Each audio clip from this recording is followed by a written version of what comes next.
나라가 임한다는 것은 하나님께서 우리를 다스리시고 또 하나님과 우리의 관계가 회복되었다는 것을 의미합니다.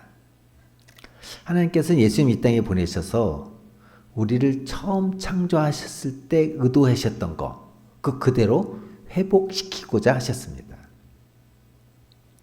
그래서 예수님께서 오심으로 이제 하나님의 새로운 통치가 이제 시작되고 예수님께서 재림하실 때 그 구원은 완성되고 완전해질 것입니다. 우린 지난주에 하나님 나라에 초대되는 사람들, 그래서 회개하고 예수님 믿고 따르는 자들, 어린아이 같은 자들, 대가를 지불하는 자들, 그런 사람들이라고 배웠습니다.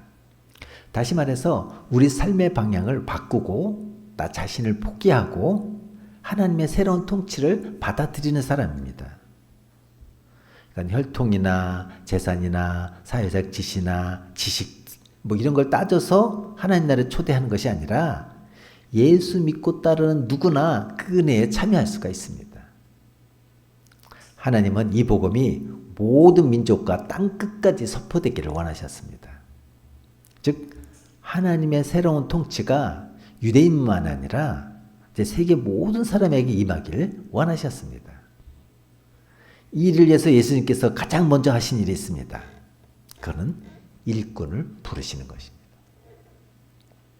예수님 공생애 3년 동안 그렇게 많은 일을 하셨음에도 불구하고 이 일꾼들을 키우는데 시간의 대부분을 투자하셨습니다. 물론 대중들을 상대로 많은 사역을 하셨지만 예수님의 우선적 관심은 그의 제자들에게 있었습니다. 하나님이신 예수님은 복음사역을 혼자 다 하실 수 있습니다.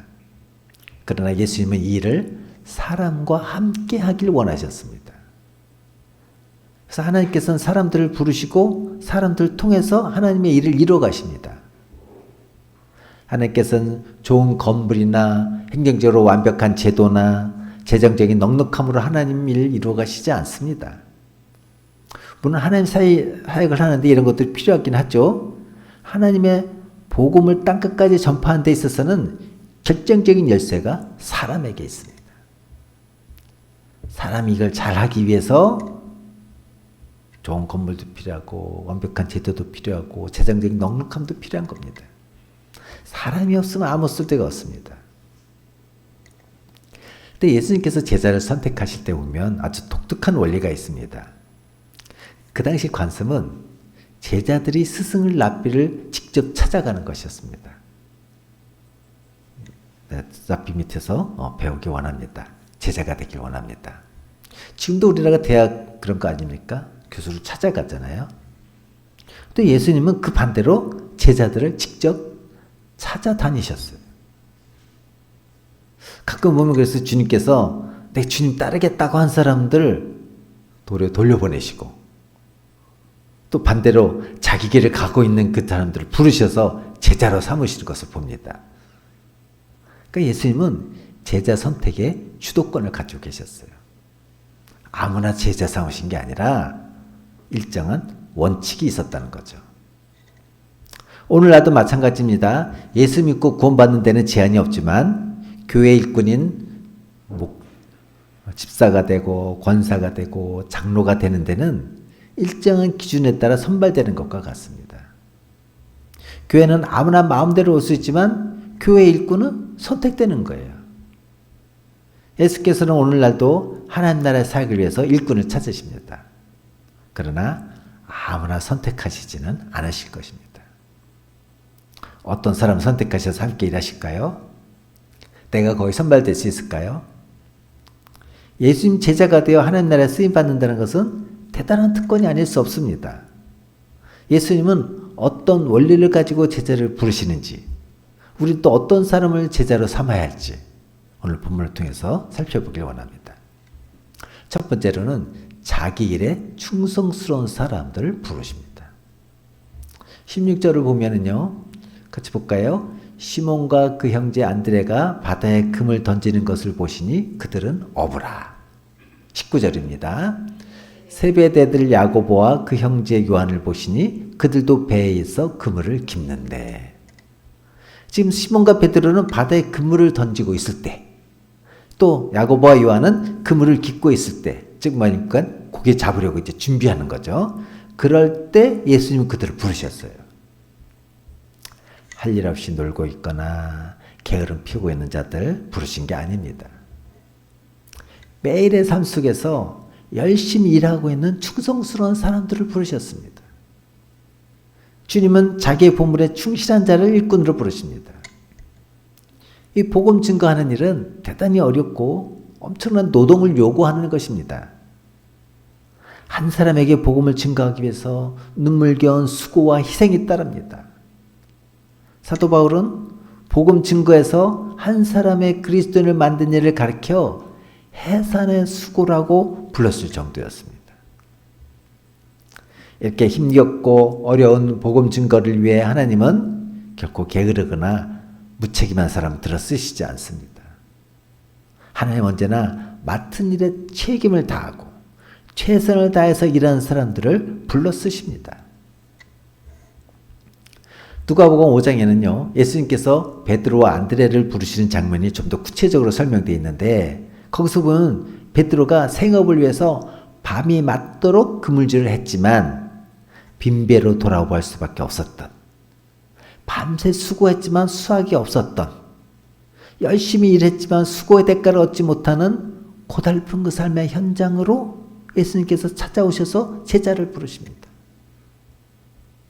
하나님께서 모세를 부르실 때도 그가 목자로서 양을 치고 있을 때였고, 엘리사를 엘리야의 후계자로 부르실 때도 그가 밭을 갈고 있을 때였고, 세리인 마태를 부르실 때도 그가 세관에서 일하고 있을 때였습니다. 바로 이것이 예수님께서 우리를 만나시고 우리를 부르시는 일반적인 원리예요. 예수님 우리를 부르시고 우리가 예수님 만날 수 있을 때는 우리 삶 속에서 저마다 나름대로 최선을 다하고 있을 때입니다. 어떤 일을 하느냐는 중요하지 않습니다. 잘하고 못하고도 크게 중요하지 않습니다. 하나님께서 우리에게 갖고 계시는 가장 중요한 관심사는 우리가 어떤 일을 하느냐가 아니라 성실히, 충성스럽게 자기에게 맡겨진 일에 열심을 다하고 있느냐예요.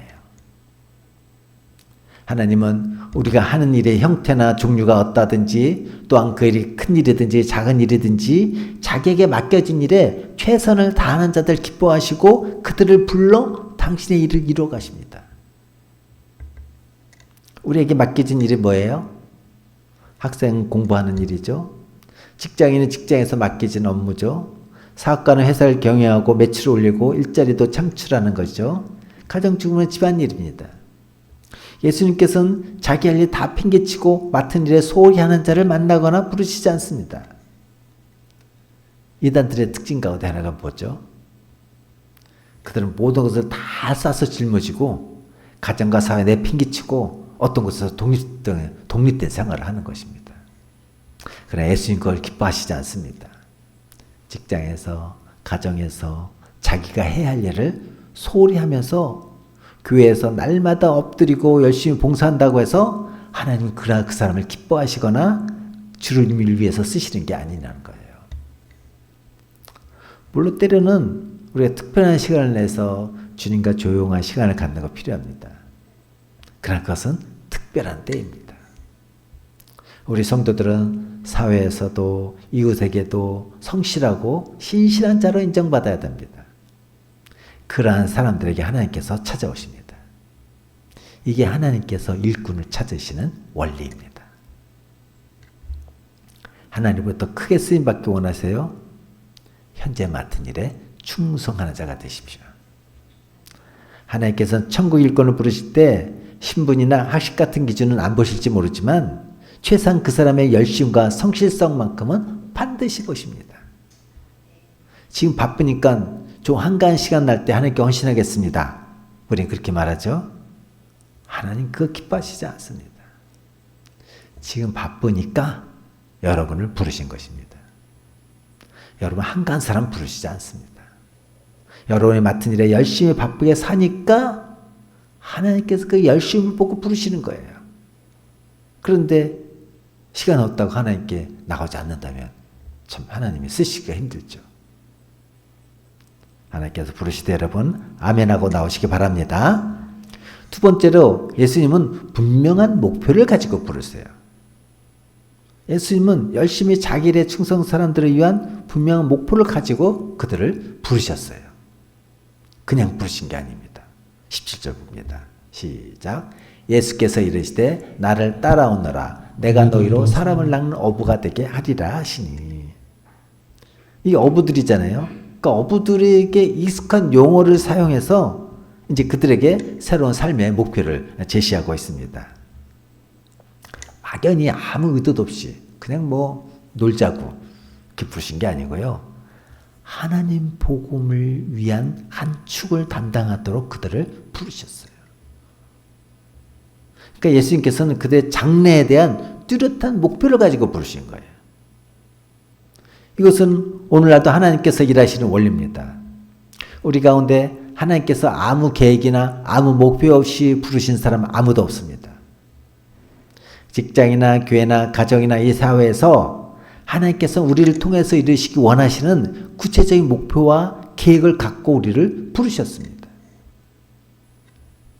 그러나 우리가 이 말씀 자세히 보면 제자들이 할 일과 예수님이 할 일이 구분되어 있습니다. 제자들이 할 일은 뭐죠? 주님을 따라가는 겁니다. 주님이 하실 일은 제자들을 사람 낚는 어부가 되게 하시는 겁니다. 제자들의 삶의 목표를 이루게 하는 것은 주님의 일이에요. 내가 사람 낚는 어부가 되려고 노력하는 게 아닙니다. 내가 어떤 목표를 세우고 그걸 이루기 위해서 열심히 노력하는 거 아니에요. 하나님은 우리를 위한 목표를 가지고 계세요. 우리 할 일은 단지 예수님을 따라가는 거예요. 우리를 향한 목표를 가지고 계신 그 예수님과 초점을 맞추는 거예요. 우리가 예수님을 따라가는 삶을 살게 되면 예수님께서 우리를 위한 삶의 목표를 이루게 하십니다.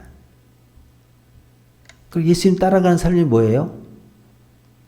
행복한 제자교회 핵심 가치가 5가지가 있죠.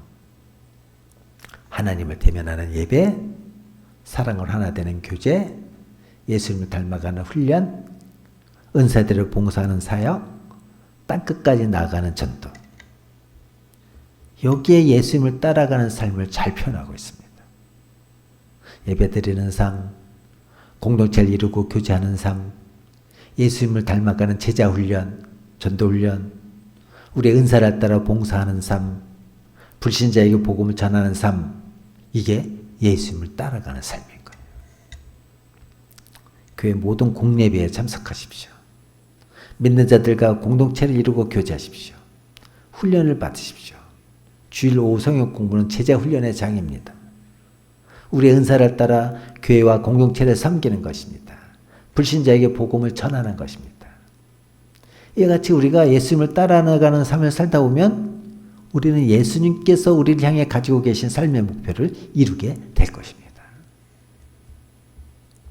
세 번째로는 유용한 사람을 부르십니다. 18절 보면 곧 그물을 버려두고 따르니라. 20절에요. 시작. 곧 부르시니 그 아버지 세베대를 품꾼들과 함께 배에 버려두고 예수를 따라가니라. 그러니까 예수님께서 우연히 지나가시다가 그들을 잠깐 보는 부르신 게 아니에요. 요한복음에 보면 안드레는 세례 요한의 소개에 의해서 예수님을 만났고 이를 베드로에게 소개한 사실이 기록되어 있습니다. 누가복음 5장에 보면 예수님께서 여러 곳에서 말씀을 전파하셨고 시몬을 부르시기 바로 전에도 군중들에 둘러싸여 말씀을 가르치셨는데 시몬의 배에 올라가서 말씀을 가르치셨다고 합니다. 뿐만 아니라 예수님께서는 금을 씌는 그들에게 찾아와 기적도 베푸셨습니다. 이러한 사실을 볼 때 예수님은 그들의 여러 가지 면을 주의 깊게 살펴보시고 신중을 기해서 제자를 부르신 게 분명합니다. 이는 예수님께서 12제자를 부르실 때 밤을 새며 기도하신 다음에 최종적으로 부르실 것을 봐도 우리가 알 수가 있는 거죠. 이렇게 분명한 목표를 가지고 신중히 고려해서 예수님께서 부르셨을 때 그들은 신속하게 그 부르심에 응답했습니다. 시몬 베드로와 안드레는 그물을 버려두고 쫓았다고 했고 야고보와 요한은 그 아버지를 일꾼들과 함께 배에 남겨두고 예수님을 따랐다고 했습니다. 그들은 마가복음 10장 28절에서 베드로가 고백했던 것처럼 자신들이 가진 모든 것을 버리고 예수님을 따랐습니다. 이렇게 제자들은 유용한 사람들이었어요. 유용하다는 것은 손이 비어있다는 뜻입니다. 즉 하나님께서 쓰시고자 할 때 사용될 수 있는 준비되어 있다는 뜻입니다. 그들이 지금까지 가졌던 생업을 버리고 예수님께서 주신 사명을 쫓아가는 것은 엄청난 결단이었습니다.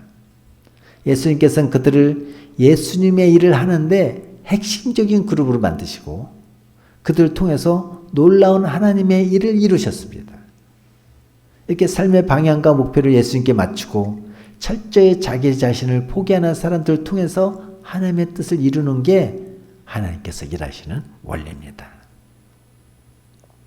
주님을 쫓는 주님의 참 제자가 되기 위해서 우리가 버려야 할 것이 있습니다. 버려야 할 것 버리지 않고는 주님께 유용한 자가 되지 않고는 결단코 주님의 참 제자가 되지 못합니다. 그것은 우리가 주님의 참 제자가 되기 위해서 자기 생업도 버리고 심지어는 가족도 버려야 한다는 말은 아닙니다. 부모나 가족 혹은 생업 등을 완전히 버리라는 말씀이 아니라 우선 순위에 대한 말씀입니다. 즉 주님을 위해서라면 가족이나 생업이나 심지어 목숨까지도 버릴 수 있다는 그런 마음과 결단이 있어야 된다는 것입니다.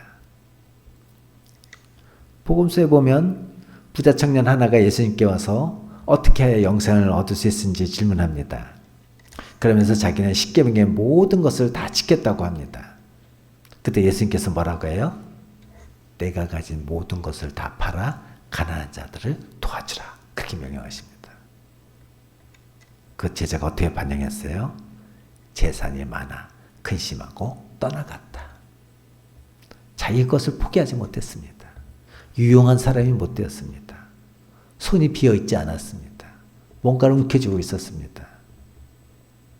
예수님께서 이렇게 삶의 목표를 바꾸지 않고 자기 것을 포기하지 못하는 사람들을 통해서는 결코 일하시지 않습니다. 한때 한국교회는 소위 제자훈련이라는 것이 유행처럼 되다시피 했습니다. 교회마다 제자훈련 한답시고 현수막 걸리고 제자훈련이라는 세미나가 끊이지 않았습니다. 그런데 진정한 제자가 되는 길은 옹기종기 모여 앉아서 세미나하고 토론하는 게 아니에요. 실제 삶 속에서 그리스도를 위한 희생의 결단을 하는 것을 의미합니다. 실제로 그리스도를 위한 결단과 희생이 없는 말만 무성한 제자훈련은 울리는 징과 같습니다. 아무런 열매도 걷지 못할 것입니다. 그냥 초대교회처럼 힘있는 교회가 되기 위해서 먼저 여러분의 것을 하나님과 이웃을 위해 내어놓아야 합니다. 진정 그리스도가 제자가 되기 원한다면 오늘 본문의 제자들처럼 모든 것을 포기하고 주님을 따라야 합니다. 우리는 예수를 믿으면서도 절대로 놓지 아니려고 하는 것이 있습니다. 지금 여러분은 예수님의 부르심에 응답하기 위해서 버려야 할 것이 무엇입니까? 아직 미련을 두고 있는 게 무엇입니까? 자녀입니까? 재물입니까? 부모입니까? 세상의 쾌락입니까? 누가복음에서 말씀하신 것처럼 우리는 두 주인을 섬길 수가 없습니다. 하나님과 세상을 겸하여 섬길 수 없습니다. 하나님을 믿는다는 것은 과거와의 철저한 단절을 의미합니다. 하나님보다 더 관심을 갖게 하는 모든 것을 포기하고 버려야 합니다. 그리고 그것은 즉각적으로 이루어져야 합니다. 제자들은 곧 그물을 버리고 예수님을 따랐다고 했습니다. 우리는 예배 드리다가 설교 듣다가 성경 읽고 공부하다가 하나님께서 깨닫게 하시면 즉시 실행에 옮겨야 합니다. 그때로 큰 결단이 필요하고 나에게 엄청난 손해를 가져오는 것처럼 보일 수 있고 실제로 손해를 가져올 수도 있습니다. 그러나 하나님께 합당치 않았던 과거의 삶을 포기하고 자신의 주인됨을 포기하면서 예수님께 순종하는 사람들을 통해서 하나님 일하시고 하나님 나라가 확정되고 하나님의 뜻이 이루어질 것입니다. 나를 따라오너라 내가 너희로 사람을 낚는 어부가 되게 하리라. 이는 예수님의 가장 은혜로운 초청입니다. 학생에게 누가 나를 따라오너라, 내가 너를 장학금 주겠다고 하면 안 따라갈 학생 없겠죠? 직장이 없어 힘들어하는 사람들에게 누가 나를 따라오너라, 내가 너를 우리 회사에 취직시켜 주겠다고 하면 안 따라간 사람 없겠죠? 여러분의 회사의 오너가 여러분에게 나를 따라오너라, 내가 너를 승진시켜 주겠다, 임원시켜 주겠다고 하면 안 따라갈 사람 없겠죠? 대통령이 나를 따라오너라, 내가 너를 총리시켜 주겠다고 하면 안 따라갈 사람 없겠죠? 그러나 마가복음 1장 17절 예수님의 초청은 어느 누구의 초청보다, 아니 대통령의 초청보다 더 은혜로운 초청입니다.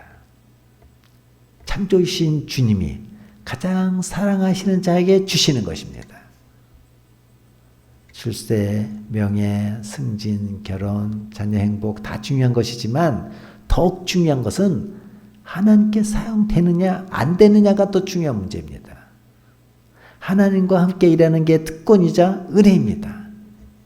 하나님께서 여러분을 예수님의 제자가 되기를 초청하고 계십니다. 이 은혜로운 초청의 제자들처럼 주님을 곧 따르는 자들 되길 바랍니다.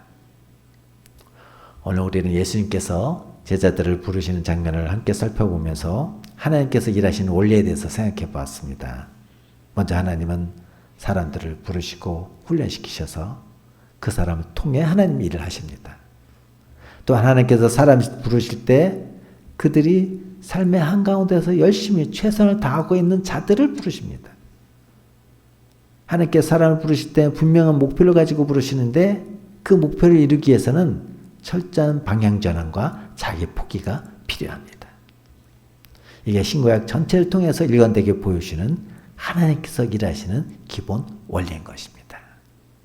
나를 따라오너라, 내가 사람 능력부가 되게 하리라. 이 주님의 은혜로운 초청, 가장 사랑하는 사람에게 주는 이 초청에 우리 모두 아멘하고 나오시길 간절히 바랍니다. 기도하겠습니다.